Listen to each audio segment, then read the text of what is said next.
ನಮಸ್ಕಾರ ಸ್ನೇಹಿತರೆ, ನಾನು ನಿಮ್ಮ ಪ್ರೀತಿಯ ಲತಾ ನವಿ. ಎಲ್ಲರೂ ಕೂಡ ಹೇಗಿದ್ದೀರಾ ಸ್ನೇಹಿತರೆ? ಚೆನ್ನಾಗಿದ್ದೀರಾ ಅಂತ ಭಾವಿಸ್ತೀನಿ. ನಾನು ಕೂಡ ಚೆನ್ನಾಗಿದ್ದೀನಿ. ನೀವೆಲ್ಲರೂ ಕೂಡ ಚೆನ್ನಾಗಿದ್ದೀರಾ ಅಂತ ಭಾವಿಸ್ತಾ ಇವತ್ತಿನ ಈ ಒಂದು ವಿಡಿಯೋನ ಪ್ರಾರಂಭ ಮಾಡ್ತಾ ಇದ್ದೀನಿ. ವಿಡಿಯೋನ ಪ್ರಾರಂಭ ಮಾಡೋಕ್ಕಿಂತ ಮುಂಚೆ ಫಸ್ಟ್ ಟೈಮ್ ನನ್ನ ಚಾನಲ್ ನೋಡ್ತಾ ಇದ್ದರೆ ತಪ್ಪದೆ ಹೋಗಿ ಸಬ್ಸ್ಕ್ರೈಬ್ ಮಾಡ್ಕೊಳ್ಳಿ. ಹಾಗೆ ವಿಡಿಯೋ ಇಷ್ಟ ಆದಲ್ಲಿ ಲೈಕ್ ಮಾಡಿ, ಶೇರ್ ಮಾಡಿ, ಹಾಗೆ ನಿಮ್ಮ ಫ್ರೆಂಡ್ಸ್ ಆ್ಯಂಡ್ ಫ್ಯಾಮಿಲಿ ಜೊತೆಗೆ ಈ ವಿಡಿಯೋನ ಹಂಚ್ಕೊಳ್ಳಿ. ಸ್ನೇಹಿತರೆ, ತುಂಬ ಜನ ಕೇಳ್ತಾ ಇದ್ರಿ ನಿಮ್ಮ ಇನ್ಸ್ಟಾಗ್ರಾಮ್ ಪೇಜ್ ಲಿಂಕ್ ಏನು ಅಂತ.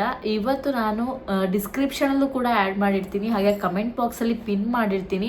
ಪ್ರತಿಯೊಬ್ಬರು ಕೂಡ ಹೋಗಿ ಈ ಲಿಂಕನ್ನು ಫಾಲೋ ಮಾಡಿ, ಸಪೋರ್ಟ್ ಮಾಡಿ ಅಂತ ಈ ಮೂಲಕ ಕೇಳ್ಕೊತೀನಿ. ಹೇಗೆ ಇಷ್ಟು ದಿನ ನೀವೆಲ್ಲರೂ ಕೂಡ ನನ್ನ ಯೂಟ್ಯೂಬ್ ಚಾನಲ್ಗೆ ಸಪೋರ್ಟ್ ಮಾಡ್ತಾ ಇದ್ರಿ, ಅದೇ ರೀತಿ ಸಪೋರ್ಟ್ ಮಾಡಿ. ನಿಮ್ಮೆಲ್ಲರ ಸಪೋರ್ಟ್ ನನಗೆ ತುಂಬಾ ಇಂಪಾರ್ಟೆಂಟು. ಪ್ರತಿಯೊಬ್ಬರು ಕೂಡ ಸಪೋರ್ಟ್ ಮಾಡಿಕೊಂಡು ಹಾಯ್ ಅಂತ ಮೆಸೇಜ್ ಮಾಡಿ. ನಿಮ್ಮೆಲ್ಲರ ಸಪೋರ್ಟ್ ನಂಗೆ ತುಂಬಾ ಇಂಪಾರ್ಟೆಂಟು. ದಯವಿಟ್ಟು ಸಪೋರ್ಟ್ ಮಾಡಿ ಅಂತ ಈ ಮೂಲಕ ಕೇಳ್ಕೊತೀನಿ. ಆ ಮಿನಿ ವ್ಲಾಗಲ್ಲಿ ಕೂಡ ನನ್ನ ಫುಡ್ ವ್ಲಾಗ್ ಆಗಿರ್ಬೋದು, ಜೊತೆಗೆ ವೆಯ್ಟ್ ಲಾಸ್ ಜರ್ನಿ ಆಗಿರ್ಬೋದು, ಸ್ಕಿನ್ ಕೇರ್ ಟಿಪ್ಸ್ ಆಗಿರ್ಬೋದು, ಮಿನಿ ವ್ಲಾಗ್ನ ಪ್ರತಿಯೊಂದು ನಿಮ್ಮ ಜೊತೆ ಶೇರ್ ಮಾಡ್ಕೊತೀನಿ. ನಿಮ್ಮೆಲ್ಲರ ಸಪೋರ್ಟ್ ನಂಗೆ ತುಂಬಾ ಮುಖ್ಯ. ದಯವಿಟ್ಟು ಸಪೋರ್ಟ್ ಮಾಡ್ತೀರಾ ಅಂತ ಭಾವಿಸ್ತೀನಿ. ಹಾಗೆ ನೀವೆಲ್ಲರೂ ಕೂಡ ಸಪೋರ್ಟ್ ಮಾಡಿ ಅಂತ ಕೂಡ ಕೇಳ್ಕೊತೀನಿ ಸ್ನೇಹಿತರೆ. ಹಾಗೆ ಇನ್ನೊಂದು ವಿಚಾರವನ್ನು ಹೇಳಬೇಕು ಸ್ನೇಹಿತರೆ, ಇಷ್ಟು ದಿನ ಹೇಗೆ ಸಪೋರ್ಟ್ ಮಾಡ್ತಾ ಇದ್ರಿ ಅದೇ ರೀತಿ ಸಪೋರ್ಟ್ ಮಾಡಿ. ನಾನು ಸ್ವಲ್ಪ ದಿನ ವಿಡಿಯೋನ ಹಾಕುವಂಥದ್ದು ಸ್ಟಾಪ್ ಮಾಡಿದೆ ಅಂತಲೇ ಹೇಳ್ಬೋದು. ಸ್ವಲ್ಪ ದಿನ ವಿಡಿಯೋ ಹಾಕ್ತಿದ್ದೆ, ಸ್ವಲ್ಪ ದಿನ ವಿಡಿಯೋನೇ ಹಾಕಿರಲಿಲ್ಲ. ಸೊ ಇನ್ನು ಮುಂದೆ ಆ ರೀತಿ ಆಗಲ್ಲ. ಡೈಲಿ ನಾನು ವಿಡಿಯೋಗಳನ್ನ ಶೇರ್ ಮಾಡ್ತಾ ಹೋಗ್ತೀನಿ. ನಿಮ್ಮೆಲ್ಲರ ಸಪೋರ್ಟ್ ನಂಗೆ ತುಂಬಾ ಮುಖ್ಯ. ಸೊ ಪ್ರತಿಯೊಬ್ಬರು ಕೂಡ ಹೋಗಿ ವಿಡಿಯೋಗಳನ್ನು ನೋಡಿ ಸಪೋರ್ಟ್ ಮಾಡಿ ಅಂತ ನಾನು ಕೇಳುವಂಥದ್ದು.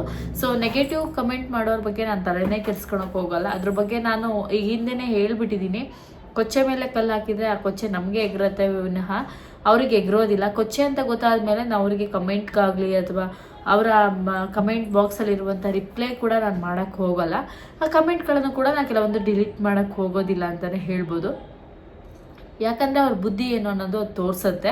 ಸೊ ಅವರು ಯಾರು ಅನ್ನೋದೇ ನನಗೆ ಗೊತ್ತಿರಲ್ಲ. 10 ನಿಮಿಷದಲ್ಲಿ ನನ್ನ ವಿಡಿಯೋಗಳನ್ನ ನೋಡಿ ಕಮೆಂಟ್ ಮಾಡ್ತಾರೆ ಅಂದರೆ, ನನಗೆ ಕಮೆಂಟ್ ಮಾಡ್ತಾರೆ ಅಂತ ಹೇಳೋದಾದರೆ ನಿಮ್ಮ ವಿಡಿಯೋ ಫೇಕು ಅಥವಾ ಏನೋ ಒಂದು ಹೇಳ್ತೀರಾ ಅಂದರೆ, ನಿಮ್ಮ ಮನೆಯಲ್ಲಿರುವಂತಹ ಅವರಿಗೆ ನೀವು ದಿನದಿಂದ ಬೆಳಗ್ಗೆಯಿಂದ ಸಂಜೆ ತನಕನೋ ಅಥವಾ ಬೆಳಗ್ಗೆಯಿಂದ ಅವ್ರ ಜೊತೆಗೆ ಇರೋವಂಥವ್ರಿಗೆ ನೀವು ಇನ್ನೆಷ್ಟು ನೀವು ಹೇಳ್ಬೋದು ಅನ್ನೋದು ನಾನು ಐಡೆಂಟಿ ಮಾಡ್ತೀನಿ. ಸೊ ನಿಮ್ಮ ವ್ಯಕ್ತಿತ್ವ ಅದು ತೋರಿಸುತ್ತೆ, ನನ್ನ ವ್ಯಕ್ತಿತ್ವ ಇದು ತೋರಿಸುತ್ತೆ ಅನ್ನೋ ನಾನು ಹೇಳೋಕ್ಕೆ ಇಷ್ಟಪಡ್ತೀನಿ. ಸ್ನೇಹಿತರೆ, ಇನ್ನೊಂದು ವಿಚಾರವನ್ನು ನಾನು ಹೇಳಬೇಕು. ಪ್ರತಿಯೊಬ್ಬರು ಕೂಡ ಫಾಲೋ ಮಾಡಿಕೊಂಡು ಹಾಯ್ ಅಂತ ಮೆಸೇಜ್ ಮಾಡಿ. ಸೊ ವಿಡಿಯೋ ನೋಡ್ತಾ ಇರೋರು ಎಲ್ಲರೂ ಕೂಡ ಸಪೋರ್ಟ್ ಮಾಡ್ತೀರಾ ಅಂತ ಭಾವಿಸ್ತೀನಿ. ಪ್ರತಿಯೊಬ್ಬರು ಕೂಡ ಸಪೋರ್ಟ್ ಮಾಡಿ ಅಂತ ಕೂಡ ಕೇಳ್ಕೊತೀನಿ ಸ್ನೇಹಿತರೆ. ಇವತ್ತು ನಿಮ್ಮೆಲ್ಲರಿಗೂ ಕೂಡ ಗೊತ್ತಿದೆ ಸಾಟರ್ಡೆ. ತುಂಬ ದಿನದಿಂದ ನಾವು ಕಾಯ್ತಾ ಇದ್ದಿದ್ದು ಗೃಹಲಕ್ಷ್ಮಿ ಯೋಜನೆ ಹಣ ಕೊನೆಗೂ ಬರುತ್ತಾ ಇಲ್ವಾ ಅಂತ. ಹೌದು, ಕೊನೆಗೂ ಡೇಟ್ ಫಿಕ್ಸ್ ಕನ್ಫರ್ಮ್ ಆಗಿದೆ ಅಂತಲೇ ಹೇಳ್ಬೋದು. ಇನ್ನೇನು ಮಕರ ಸಂಕ್ರಾಂತಿ ಹಬ್ಬ ಕೂಡ ಬರ್ತಾ ಇದೆ. ಇದೇ ಗುರುವಾರ ಸಂಕ್ರಾಂತಿ ಹಬ್ಬ ಇರೋದ್ರಿಂದ ಸೊ ಎಲ್ಲರೂ ಕೂಡ ಇದನ್ನು ತುಂಬ ಕಡೆಯಲ್ಲಿ ಗ್ರ್ಯಾಂಡಾಗಿ ಆಚರಣೆ ಮಾಡ್ತಾರೆ ಅಂತಲೇ ಹೇಳ್ಬೋದು. ಹಳ್ಳಿ ಕಡೆಯಲ್ಲಿ ಬೆಳೆದಿರುವಂತಹ ಬೆಳೆಗಳಿಗೆ ಪೂಜೆಯನ್ನು ಮಾಡುವಂಥದ್ದು, ಕಬ್ಬು ಹಾಗೆ ಎತ್ತುಗಳಿಗೆ, ದನಗಳಿಗೆ ಸಾಕಷ್ಟು ಅಲಂಕಾರ ಮಾಡುವಂಥದ್ದು, ಈ ಥರವಾಗಿ ಕೆಲವೊಂದು ಊರುಗಳಲ್ಲಿ ಕೆಲವೊಂದು ರೀತಿಯಲ್ಲಿ ಆಚರಣೆಯನ್ನು ಮಾಡ್ತಾರೆ ಅಂತಲೇ ಹೇಳ್ಬೋದು. ಸೊ ಇದು ಆದರೆ ನಿಜ ಹೇಳಬೇಕಂದ್ರೆ ವರ್ಷದ ಮೊದಲ ಬೆಳೆಯನ್ನು ಈ ಹಬ್ಬದ ಟೈಮಲ್ಲಿ ಆಚರಣೆ ಮಾಡುವಂಥದ್ದು ಎಲ್ಲ ಕಡೆಯಲ್ಲೂ ಇರುವಂಥ ಒಂದು ಸಂಪ್ರದಾಯ ಅಂತಲೇ ಹೇಳ್ಬೋದು. ಹಳ್ಳಿ ಕಡೆ ಆಗಿರ್ಬೋದು, ಊರ್ ಸೈಡ್ ಆಗಿರ್ಬೋದು. ಬಟ್ ಕೆಲವರು ಈ ಬೆಂಗಳೂರು ಕಡೆ ಎಲ್ಲ ಏನು ಮಾಡ್ತಾರೆ ಅಂದರೆ ಹಾಗೆಯೇ ಹಬ್ಬವನ್ನು ಮಾಡಿಕೊಂಡು ಊಟ ಮಾಡುವಂಥದ್ದು. ಪೊಂಗಲ್ಲು ಅಥವಾ ಸ್ವೀಟ್ ಪೊಂಗಲ್ಲು, ಖಾರ ಪೊಂಗಲ್ಲು, ಗೆಣಸು, ಅವರೆಕಾಳನ್ನು ಈ ಥರನ ಬೇಸ್ ಮಾಡ್ತಾರೆ. ಹಳ್ಳಿ ಕಡೆಯಲ್ಲೆಲ್ಲ ಏನಂತ ಅಂದರೆ ಒಂದು ದೇವಸ್ಥಾನಕ್ಕೆ ಹೋಗ್ತಾರೆ. ಜೊತೆಗೆ ಇಲ್ಲೂ ಕೂಡ ದೇವಸ್ಥಾನಕ್ಕೆ ಹೋಗಲ್ಲ ಅಂತ ನಾನು ಹೇಳ್ತೀರಾ. ಬೆಳೆದಿರುವಂತಹ ಬೆಳೆಯನ್ನು ಒಂದು ಸಂಭ್ರಮದಿಂದ ಆಚರಣೆ ಮಾಡ್ತಾರೆ. ಪೂಜೆ ಮಾಡಿ ಅಂತಾರೆ. ಅಡಿಕೆ ಆಗಿರ್ಬೋದು, ಭತ್ತ ಆಗಿರ್ಬೋದು, ರಾಗಿ ಆಗಿರ್ಬೋದು, ಹಾಗೆಯೇ ಕಬ್ಬಾಗಿರ್ಬೋದು, ಅವರು ಬೆಳೆದಿರುವಂತಹ ಬೆಳೆಯನ್ನು ಅದನ್ನು ನಾನು ಹೇಳೋಕ್ಕೆ ಇಷ್ಟಪಡ್ತೀನಿ. ಸಿಟಿಯಲ್ಲಿ ಬೆಳೆಯಲ್ವಾ ಅಂತ ಕೇಳಿ ಸಿಟಿಯಲ್ಲಿ ಎಲ್ಲಿ ಬೆಳೆಯೋಕ್ಕಾಗಲ್ಲ. ಅವರು ಬೆಳೆದಿರುವಂಥ ಊರಿಗೆ ಹೋಗಿ ಆಚರಣೆ ಮಾಡ್ತಾರೆ ಅಂತ ನಾನು ಹೇಳೋಕ್ಕೆ ಇಷ್ಟಪಡ್ತೀನಿ.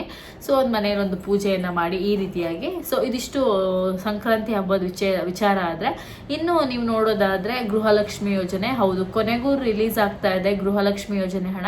ಸೊ ತುಂಬ ಜನ ಹೇಳ್ತಾ ಇದ್ರಿ ನಮ್ಗೆ ಸಂಕ್ರಾಂತಿ ಹಬ್ಬದಲ್ಲಿ ಬಂದರೆ ಮೇಡಮ್ ತುಂಬ ಅನುಕೂಲ ಆಗುತ್ತೆ, ನಮಗೆ ಏನೋ ಒಂದು ಖರ್ಚಿಗಾಗತ್ತೆ, ಹಬ್ಬದ ಖರ್ಚಿಗಾಗತ್ತೆ, ಅಥವಾ ನಮಗೇನೋ ಒಂದು ಚಿಕ್ಕಪುಟ್ಟ ಸಹಾಯ ಆಗುತ್ತೆ ಅಂತ. ಹೌದು, ಗೃಹಲಕ್ಷ್ಮಿ ಯೋಜನೆ 24ನೇ ಕಂತಿನ ಹಣ ಪ್ರತಿಯೊಬ್ಬರಿಗೂ ಬಂದಿದೆ. ಅದನ್ನು ಪ್ರತಿಯೊಬ್ಬರು ಕೂಡ ಕಮೆಂಟ್ ಮಾಡಿ ಹೇಳಿದ್ದೀರಾ.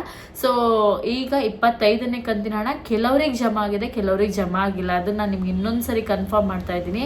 ಕೆಲವರಿಗೆ ಒಂದು 10% ಜನಕ್ಕೆ ಬಂದಿದೆ, ಉಳಿದವ್ರಿಗೆ ಯಾರಿಗೂ ಬಂದಿಲ್ಲ.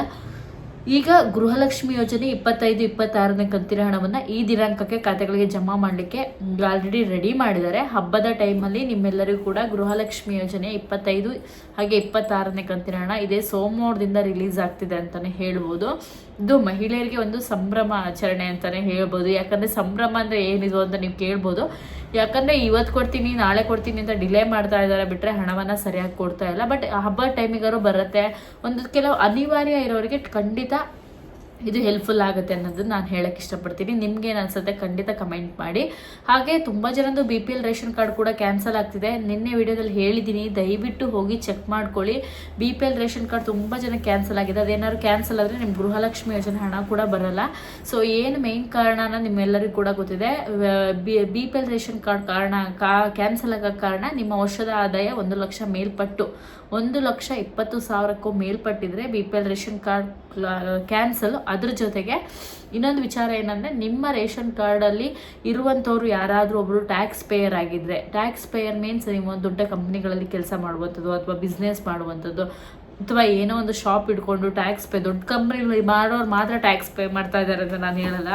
ಈಗ ದೊಡ್ಡ ಕಂಪ್ನಿಲಿ ಕೆಲಸ ಮಾಡೋರ್ಗಿಂತ ಹೆಚ್ಚಿನ ಪ್ರಮಾಣದಲ್ಲಿ ನೀವೆಲ್ಲರಿಗೂ ಕೂಡ ಗೊತ್ತಿದೆ, ಬಿಸ್ನೆಸ್ ಮಾಡೋರು, ತೋಟ ಇಟ್ಕೊಂಡವರು ಅಥವಾ ಬೇರೆಯವರೆಲ್ಲರೂ ಕೂಡ ದುಡಿತಾ ಇದ್ದಾರೆ. ಈಗ ಬಿಸ್ನೆಸ್ ಮಾಡೋರು ಹೇಗಂದರೆ 100% ಅವ್ರಿಗೆ ಬಿಸ್ನೆಸ್ ಬಂದೇ ಬರುತ್ತೆ. ಅವ್ರಿಗೆ ಬಿಸ್ನೆಸ್ ಆದಾಗ ಅವರಿಗೆ ಖಂಡಿತ ಲಾಭ ಇರುತ್ತೆ. ಬಟ್ ದೊಡ್ಡ ದೊಡ್ಡ ಕಂಪ್ನಿ ಕೆಲಸ ವರ್ಕ್ ಟೈಮ್ ಅಂತಿರುತ್ತೆ. ಆ ವರ್ಕ್ ಟೈಮ್ ಬಿಟ್ಟು ಇದು ಹೋಗಂಗೆ ಇರಲ್ಲ. ಆ ಮೀಟಿಂಗ್ಸ್ ಅಂತ ಈ ಮೀಟಿಂಗ್ಸ್ ಅಂತ ಇದೆಲ್ಲ ಇರುತ್ತೆ.